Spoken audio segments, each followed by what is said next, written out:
John, thanks. I wanted to follow up on the UAP group that Deputy Secretary Hicks recently created because there was some significant movement on Capitol Hill about it. Is that group currently active in collecting and analyzing data from the services?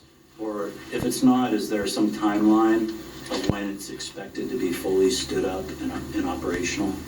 You know, Travis, I can't sit here and tell you for sure that there's been an initial kickoff meeting. I mean, the Deputy Secretary did launch and establish this group, and we talked about it last week, I think. So it is active. It's a real thing. I mean, when the Deputy Secretary signs out a memo establishing a group, then it is established. But I don't have an update for you today on sort of what the battle rhythm is and how they're getting their arms around this. It's important to remember it's not like it's a board of directors, but it's really about a process through which we can better collect reports, assess them, analyze them, and then make recommendations to policymakers as a result of them. I want you to think more process and procedure and less about it being some sort of stationary group that sits in an office somewhere and has daily meetings. It's really about making sure that we are doing a better job at collating the information. As you know, it was prior to this kind of coming in sporadically mostly from pilots in the Navy and the Air Force, and there wasn't a common set of rules and procedures for how that information was being taken in and analyzed. If I could just follow up on it, because there is legislation on the Hill that deals with how it would be collected and who would do the collecting. So I'm wondering about, the department is vast. What are the mechanisms that DoD is using to collect this information? Are there actual individuals that go out and get it? Or are individual units, all the units within the department, being educated on how it should be collected and how it should be filed? Can you talk at all about how that work is being done? Yeah, I mean, I think as we talked about when we rolled out this group, they will be focusing on proactively identifying objects. So how that's going to be done, I don't know. And they've just recently been established. But it's about trying to, again, actively identify objects rather than just focusing on objects that were already observed but not identified. So, again, what that's going to look like, I don't know. Clearly, they're still going to be interested in reports that are organic and are coming in just intrinsically from pilots that see things that they can't identify. So, I mean, my supposition would be that it'd be a little bit of both. Trying to find ways to, as I said, more proactively identify objects, but also taking in reactive reports that we get from aviators. Okay, let me go to the phones here.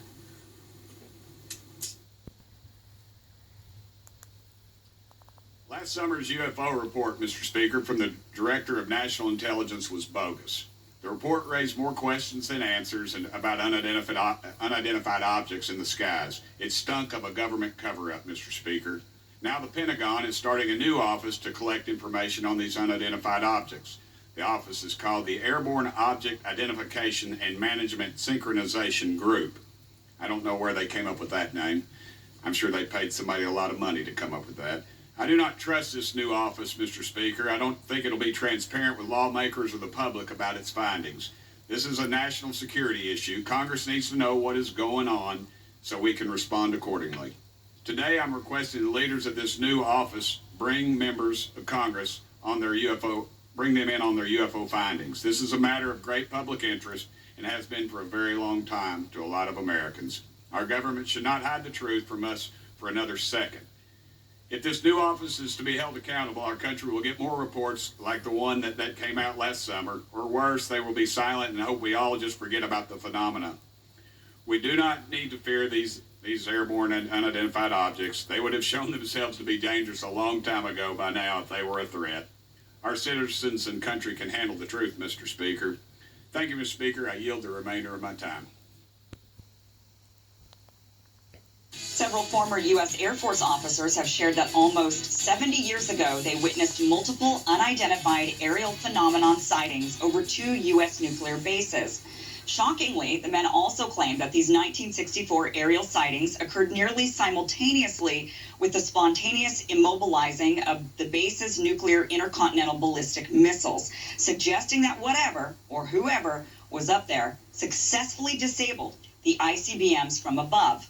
Friend of the show, Emily Jashinsky, attended a Tuesday press conference held at the National Press Club in Washington, where a panel of former USAF officers detailed those incidents and others like them. According to Emily's reporting, the group called for congressional investigations into the sightings and said they felt they had been ignored previously.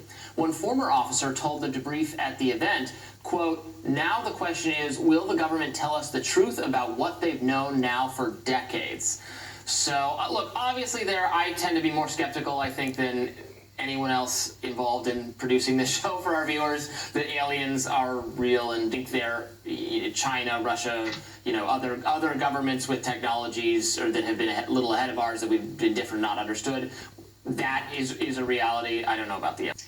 Well, I mean, look, this has been reported on for a long time, over a decade. There are these many other people, Robert Hastings, Dr. Stephen Greer, they have been bringing up the sightings and witnesses to these sightings, and the fact that there have been numerous accounts from some of our top military officials, people that we've trusted with nukes. I mean, if we trust them with nukes, they're clearly not crazy people, and they have been testifying, saying that, look, something is blowing up nukes out when we send them out into space. They're getting blown up, essentially, or they're being disabled. Our nuclear facilities are being disabled, and this is something that has been reported by not only the United States but other nuclear countries as well. And their thinking is that there is something out there that is an alien, not of this world life form that is monitoring the United States. They say that the monitoring of the nukes and the disabling of the nukes happened since the U.S. dropped the nukes, 2 of them on Japan. And the theory is that event resonated out in the universe, and the more intelligent life form says, "What the heck are those humans doing?" And they came down, and they were monitoring us, and they said, "Okay, you guys are dangerous because whatever it is you're doing is dangerous for the universe, not just for your space in the world or in the universe." And they started to monitor and start to disable. And since then, when they're out into space, things have happened. Nuclear sites are being disabled, and so this is something that some of the military officials are kind of trying to say, well, see, this is a national security problem. That there's somebody out there trying to mess with our nuclear arsenal. It seems to me that if there is out there, which I am one that believes that there's, of course, life forms out there in the world, I think there's no way we're alone.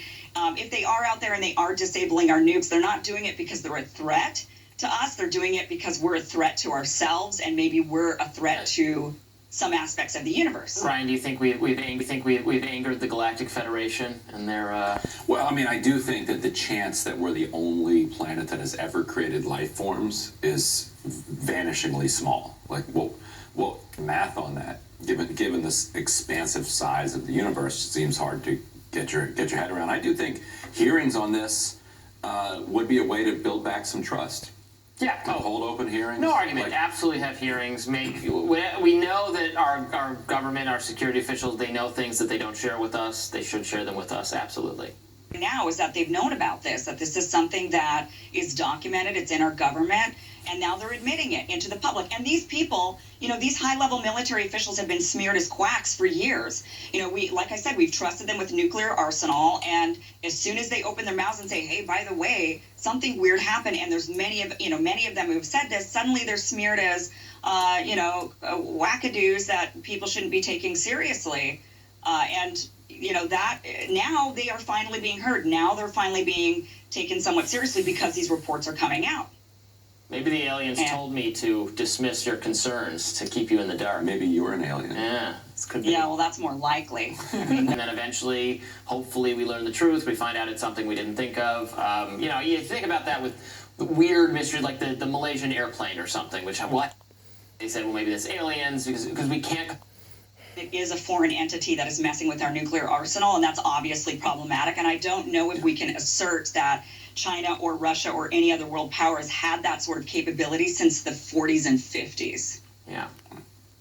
That's why I say it's the aliens. You might have had it would be spies, like moles inside that could like pull the plug. Right. But yeah, possibly. But that would be, But yeah, again. another reason for hearings. Yeah, definitely Right. plenty of reason for hearing. So no, I'm totally for that.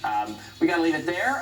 Thanks for watching, and we'll. They say the truth is out there. Now, American officials are stepping up efforts to probe UFO activity after admitting they simply cannot explain some sightings. The existence of UFOs has triggered fierce debate, with claims of cover-ups and secret projects. We are at a turning point in human history. Earlier this year, the Pentagon was forced to officially confirm UFO sightings after investigative filmmaker Jeremy Corbell obtained videos of unexplained activity. Whoa, it's getting worse. The recordings were government-filmed sightings of UFOs being studied by the US Department of Defense. Since 2004, officials have investigated 144 events, with investigators only able to explain one of them. That one's pretty much perfectly 000 relative, right? Now, in a major development, the United States Department of Defense will roll out a new task force to find and identify UFOs in restricted airspace. And investigative filmmaker Jeremy Corbell joins us live from LA. Good morning to you. It's a global phenomenon. There are reports of encounters in all 194 countries across 7 continents. This is not just a U.S. issue. This is a global issue. And there's been an increase in frequency of these encounters. And as well, the encounters seem to be more brazen. So this is why there's a new task force, or even a new department that is focused on looking at the UFO topic and where these incursions come from, who's operating these craft. That's the big question. Wow. Jeremy, we've spoken to you a number of times. You've kept us up to date with this. You've really forced this breaking of the cone of silence of officials on UFOs. So you're saying they just can't hide it anymore, that there are so many sightings, so close, so brazen, we should be a bit worried? Well, so this is what happened when I was able to obtain and release these government-filmed videos that were then authorized. They were then said, yes, these are real incursions by unknowns. We have then been forced to look at this and say, who made these craft? Why is it that they appear to fly with impunity in our restricted airspace? We don't know precisely what UFOs are. We have a lot of theories, a lot of ideas, but we'll never get to know if we don't look at them. So that is what we're seeing now. We're seeing an openness in government, a transparency about UFOs that is beyond anything that has ever been before. Now, I am a little bit concerned in that this new Department of Defense group is saying we're going to be studying restricted airspace. We're going to be studying UFOs. However, right now, sitting in U.S. Congress, there is an amendment that is for UFO legislation that would provide extreme transparency. And I'm worried that the DOD is trying to make us look in another direction. This is being voted on right now, and it would change the world. Right, so you think this task force is a bit of a smokescreen? Well, I am concerned that it's the same groups and organizations that have obfuscated the truth, that have lied to the American and global public all throughout the history and the past. We need a change of guard. We need the dinosaur age to go away and for us to look at the UFO topic soberly and say, who is flying these advanced aerospace transmedium vehicles? Because that's what they are. These are craft of unknown origin that fly in ways that we can't even conceive of with human ingenuity and technology. So have they ever been dangerous? Are there instances where they've shot at us or killed anything?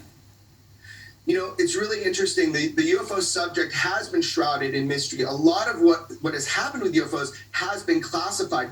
What the number one priority that our government is looking at, and as well as yours, is the idea of near misses, that there could be collisions. That has been the number one thing that they've been worried about. Now, as far as people getting hurt, I mean, most of it is benign. However, they are in our restricted airspace. They're looking at our nuclear weapons. There are times when they have turned off or on our nuclear weapons. And this is well documented by our own military. And we now have those reports. No. What, they Yes. they tamper with nukes?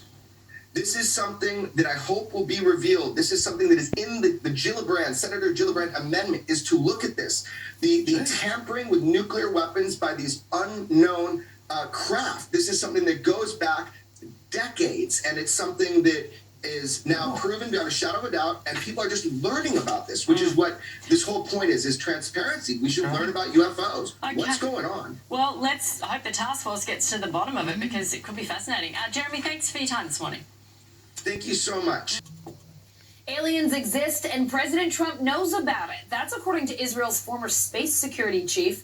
In an interview with an Israeli newspaper, he said the aliens have been waiting until today for humanity to develop and reach a stage where we will understand in general what space and spaceships are. NBC News chief global correspondent Bill Neely explains this one.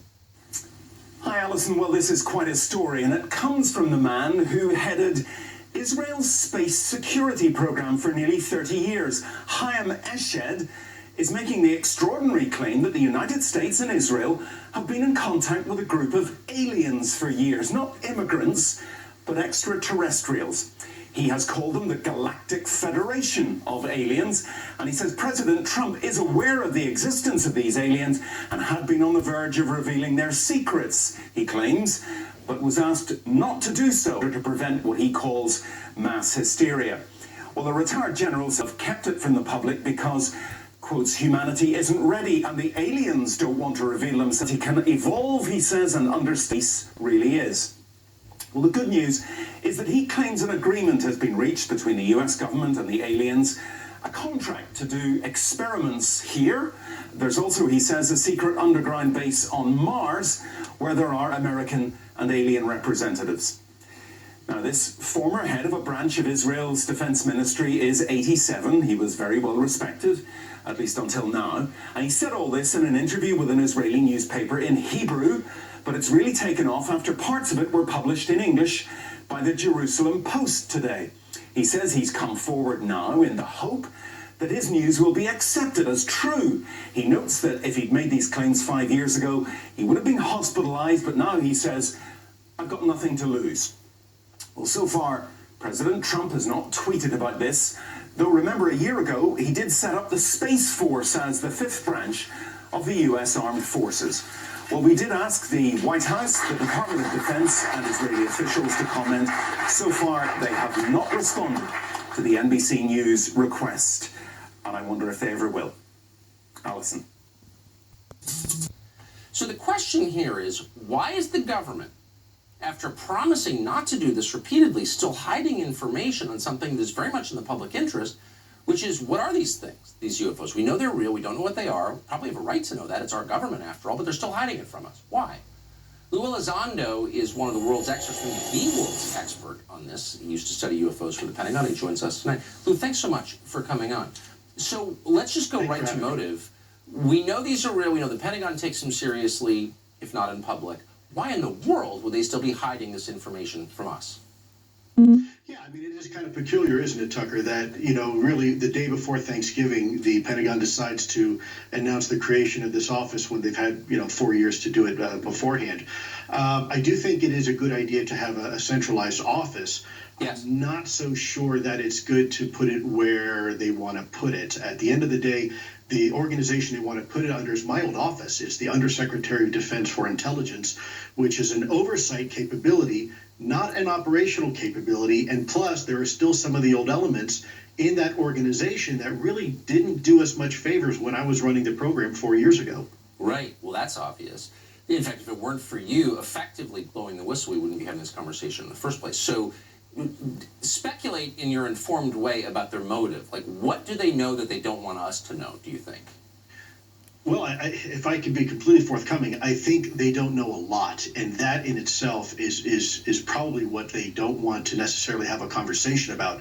Even recently, when you listen to the Pentagon spokesperson, no offense, but there's no indication that they're going to be open and forthcoming with the American people. When you look at the legislation that has been presented in this NDAA, National Defense Authorization Act, this is historic. I mean, this basically tells the U.S. government, both the Director of National Intelligence and the Secretary of Defense, you will report to Congress both at the classified and the unclassified versions. And oh, by the way, you're going to create a field team. You're going to create a capability to go out and not just sit back and relax and wait for information to come to you, but you now have to be proactive. You have to go out and actually collect that information as it's happening, and then you have to report it to us. And last but not least, if there's information that you can't report because it's too classified, you have to report that fact to Congress too. So this is really a fantastic, I think, I mean, it's huge. It's very comprehensive. It's pages and pages. And I got to tell you, I'm really, really proud of Congress for it. Really quick, I just want to ask you a bottom line question. Do you know anybody who's deeply knowledgeable on this subject, who studies at the Pentagon, for example, who believes that these objects are from Russia and China, who believes they're terrestrial, they're foreign military aircraft? There's a couple individuals, I'm not going to call them out, that for whatever reason still remain extremely apprehensive about this topic. But at the end of the day, you know what? I say fine. Let the data speak for itself. Now that we've got a mechanism to actually collect and analyze this information, let the data speak for itself, and then they'll come to the natural conclusion of what this is. Yeah, it's pretty clearly not from Russia or China, I would say. Just my view. Pretty Luis Elizondo, appreciate your coming on. Thank you.